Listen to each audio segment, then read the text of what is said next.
स्वागत करते हैं सौरभ मुखर्जी साहब का। आउटलुक 2021 पर चर्चा होगी। आप बहुत ही ज़बरदस्त तरीके से एक पीएमएस स्कीम चलाते हैं मार्सलस इन्वेस्टमेंट्स में।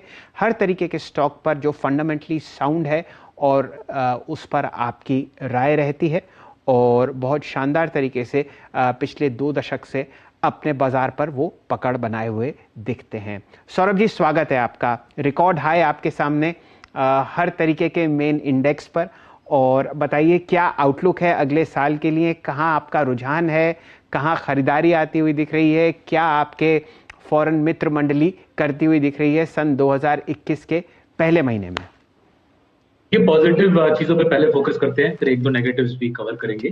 जो सबसे पॉजिटिव चीज नजर आ रही है हमारे जो डिस्कशन चल रहे हैं लघु लघु उद्योगपतियों के साथ और हमारे पोर्टफोलियो में जो स्मॉल कैप कंपनीज है, कि not just consumption but capex cycle भी मोमेंटम पकड़ रही है। लास्ट 2-3 हफ्ते में मैं महाराष्ट्र के करीबन 30 लघु उद्योगपतियों से मिला।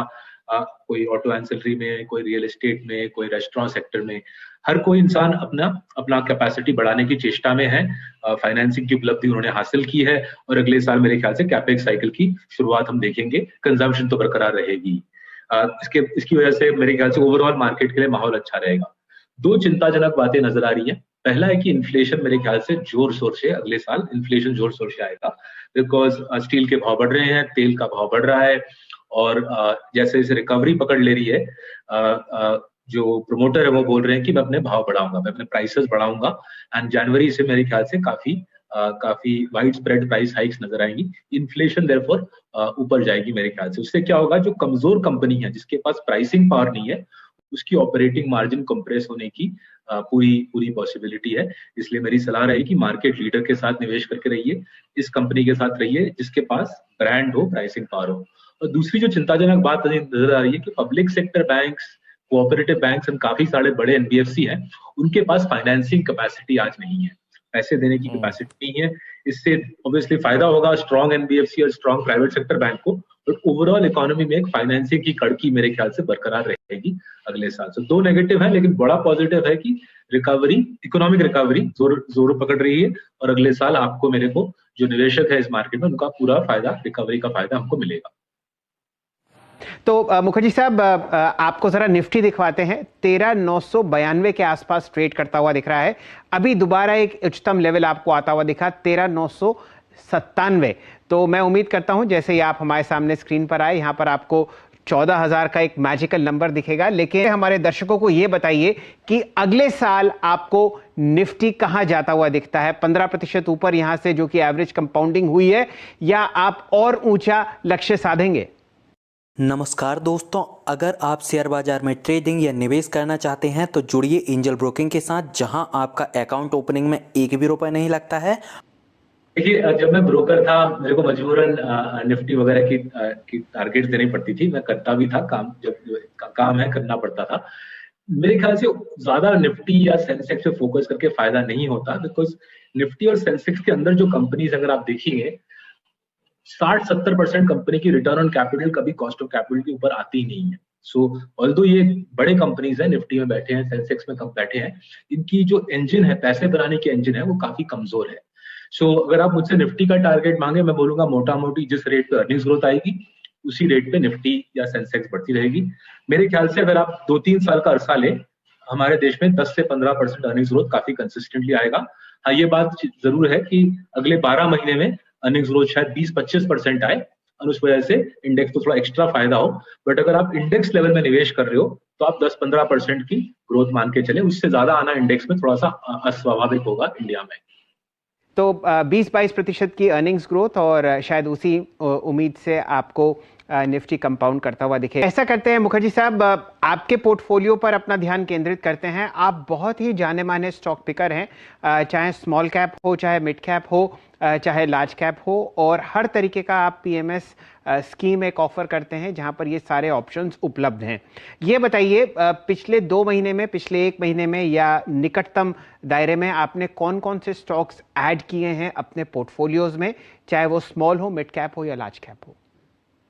तो पहला जो हमारा बड़ा फोकस अभी बना हुआ है लास्ट 3-4-5 महीने की, कि अच्छे फाइनेंशियल सर्विसेज स्टॉक्स को हम भारी मात्रा में ले लें। बिकॉज जैसे मैं बोल रहा था कुछ देर पहले, रिकवरी आ रही है इकोनॉमी में, लेकिन लेंडिंग सेक्टर में जो कमजोर लेंडर है, काफी सारे बड़े बड़े पीएसयू बैंक्स, कोऑपरेटिव बैंक्स, काफी सारे एनबीएफसी, उनकी भारी मात्रा में बैलेंस शीट में कमजोरी नजर आ रही है, फंडिंग मार्केट में कमजोरी नजर आ रही है। इसलिए हमारी जो कोशिश है कि टॉप क्वालिटी लेंडर्स, वो एचडीएफसी बैंक हो, कोटक बैंक हो, बजाज फाइनेंस हो, एयू बैंक हो, सिटी यूनियन बैंक हो, अच्छे लेंडर्स को हमने अपने पोर्टफोलियो में ठोस लिया है कि पूरी हम फायदा उठाएंगे रिकवरी का और मार्केट शेयर गेन का। कोई कमजोर लेंडर मार्केट शेयर रिलीज करेगा और स्ट्रॉन्ग लेंडर वो मार्केट शेयर उठाएगा।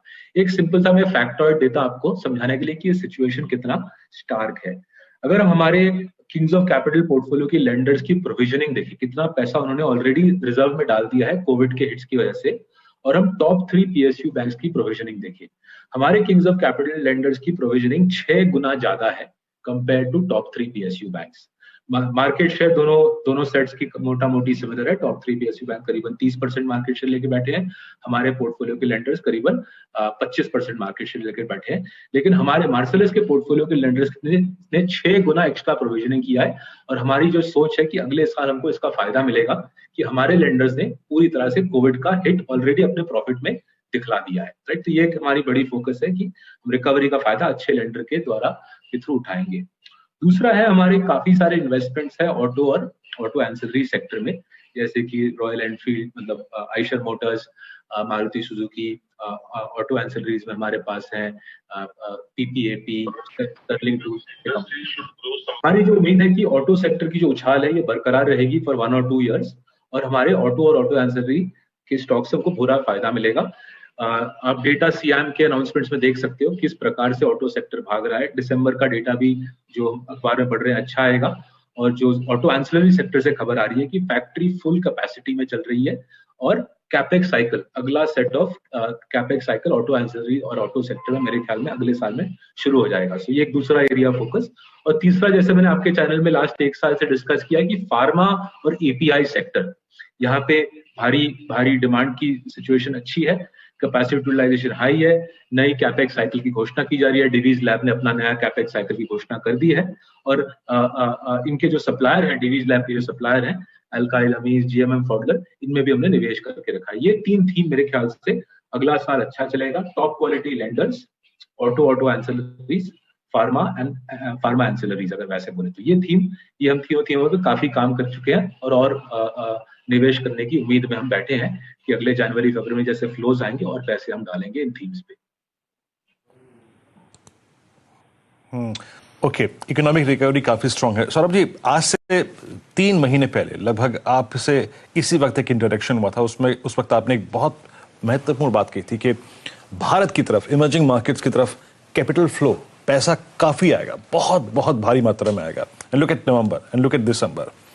यहां से अब आपको लगता क्या है, I mean flow towards India कैसे रहेंगे अगले 1-2 महीने में, एंड स्पेशली इस बात को देखते हुए कि अब सिर्फ यहां से 10-15 दिन आगे हमारा पूरा अर्निंग सीजन है? देखिए, फ्लो के 2 पावरफुल ड्राइवर मेरे ख्याल से फुल थ्रॉटल पे पॉजिटिव रहेंगे। पहला तो लोकल एचएनडब्ल्यू का, इन्फ्लेशन ऑलरेडी 7-8% है, मेरे ख्याल से 9-10% की तरफ जा सकता है, और ये पहली बार होगी इंडियन हिस्ट्री में, जहां तक मैं देख रहा हूँ, कि इन्फ्लेशन स्ट्रांग होगी लेकिन रियल एस्टेट मार्केट में उस तरीके की तेजी नहीं है। इसलिए जो हाई नेटवर्थ इन्वेस्टर है, जो इंडिया में रईस इन्वेस्टर है, उसको मजबूरन स्टॉक मार्केट में आना पड़ेगा अपने पैसे की प्रोटेक्शन के लिए, बिकॉज बैंक डिपॉजिट्स या डेट म्यूचुअल फंड से आप इन्फ्लेशन से बच नहीं सकते। एंड 8-9-10% इन्फ्लेशन जो मेरे ख्याल से आ सकती है अगले साल में, वो बहुत बड़ा एक पैनिक क्रिएट करेगा हाई नेटवर्थ कम्युनिटी में कि हमको मार्केट में आना ही है। तो ये सोर्स ऑफ पैसा, लोकल पैसा आता रहेगा। दूसरी बात, विदेशी फंड्स की, जब तक फेडरल रिजर्व अपनी रेट हाइक की साइकिल ऊपर नहीं ले जाता, और मेरे ख्याल से 2020 में फेडरल रिजर्व ऊपर रेट्स बढ़ाने की चेष्टा नहीं कर सकता।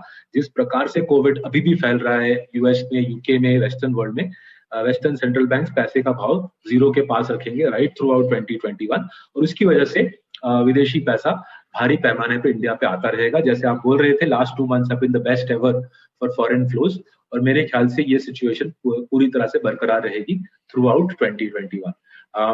बस what all of us have to watch out for is कि वेस्टर्न सेंट्रल बैंक कब रेट हाइक का सिलसिला जारी करता है। मेरे ख्याल से 2021 में नहीं होगा वो चीज, बट जब वो होगा तब वो वेस्टर्न पैसा आना बंद हो जाएगा। बट अगला 12 महीना तो मेरे को लग रहा है डोमेस्टिक एंड फॉरेन फ्लोज जोर शोर से मार्केट में प्रवेश करेगा। 12 महीने आपको वही तेजी दिखेगी जो आपने पिछले 8 महीने से देख रखी है। ये मुखर्जी साहब आपको राय देते हुए दिख रहे हैं। सौरभ जी, बजट आने में सिर्फ और सिर्फ 1 महीना बचा है। कौन सी ऐसी 3 अहम चीजें होंगी जिन पर आप नजर बनाए रखे होंगे, और क्या उम्मीद आप करते हैं फाइनेंस मिनिस्टर श्रीमती निर्मला सीतारमण जी से? अगर हम बजट का मुद्दा ले, जाहिर है कि सरकार की फाइनेंशियल हालत काफी नाजुक है।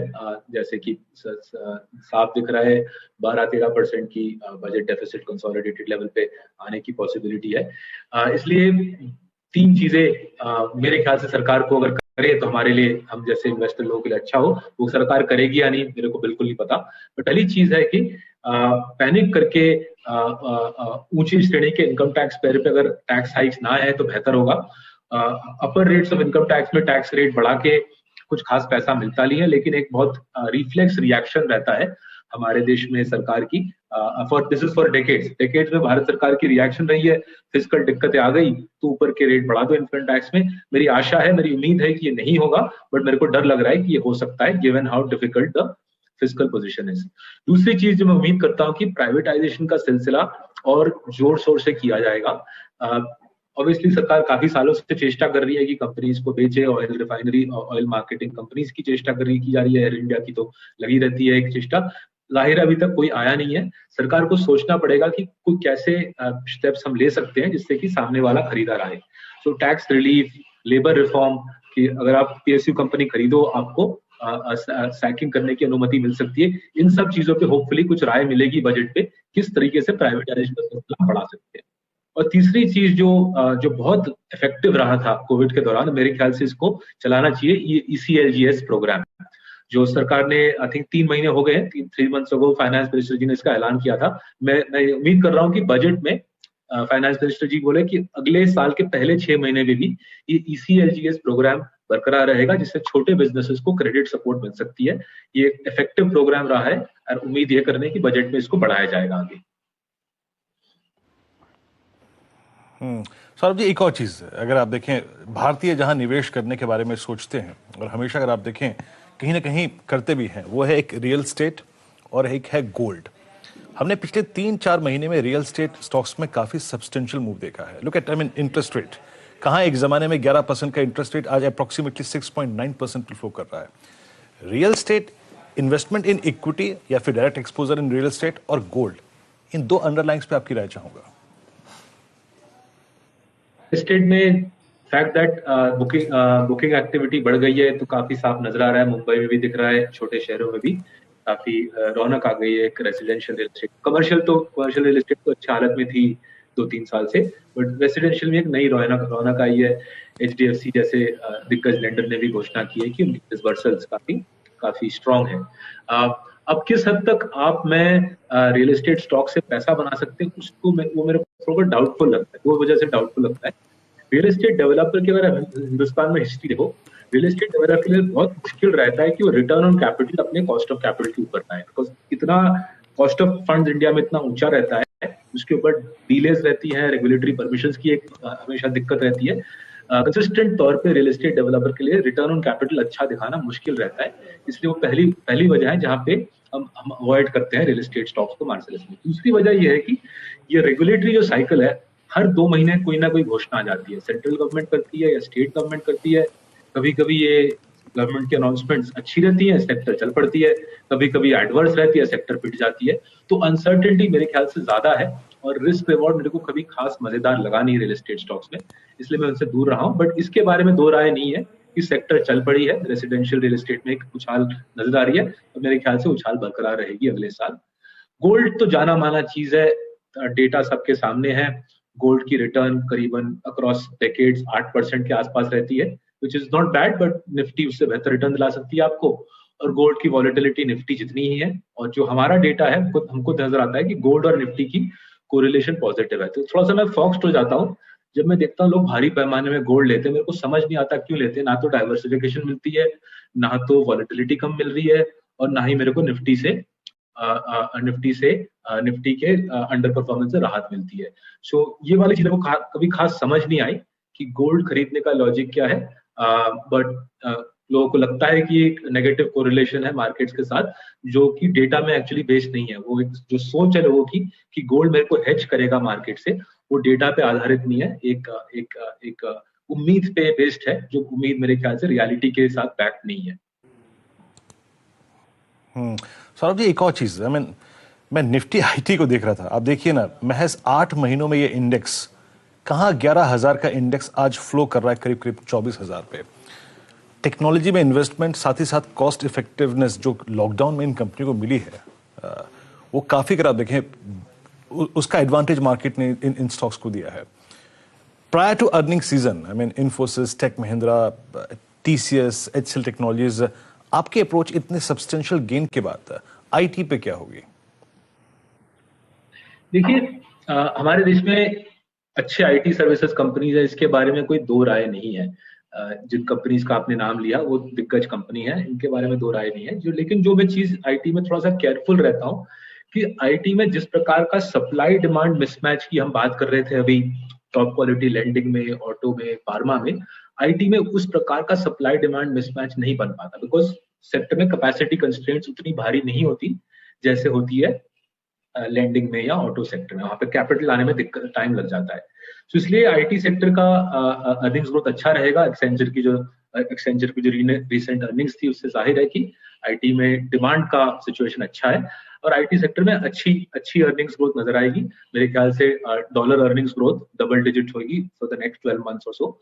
हमारे पोर्टफोलियो में टीसीएस काफी सालों से है, वही उसकी पोजीशन बरकरार रहेगी, but I don't think will be adding बहुत सारे आईटी स्टॉक अब लेने की सोच नहीं रहे, बिकॉज डिमांड सप्लाई मिसमैच जब तक नहीं आती तब तक वो अर्निंग्स ग्रोथ की एक जंप नहीं आ पाती, जिससे हम जैसे लोगों को फायदा होता है। सो आईटी में सेक्टर हेल्दी स्टेट में है, अच्छी करेगी आईटी कंपनीज, जो दिग्गज आईटी कंपनीज हम वो फोकस करें, बट नॉन लिनियर जो डायनामिक है इकोनॉमिक पिकअप का, उसका कितना फायदा होगा आईटी को, मेरे को थोड़ा डाउट है उस पर।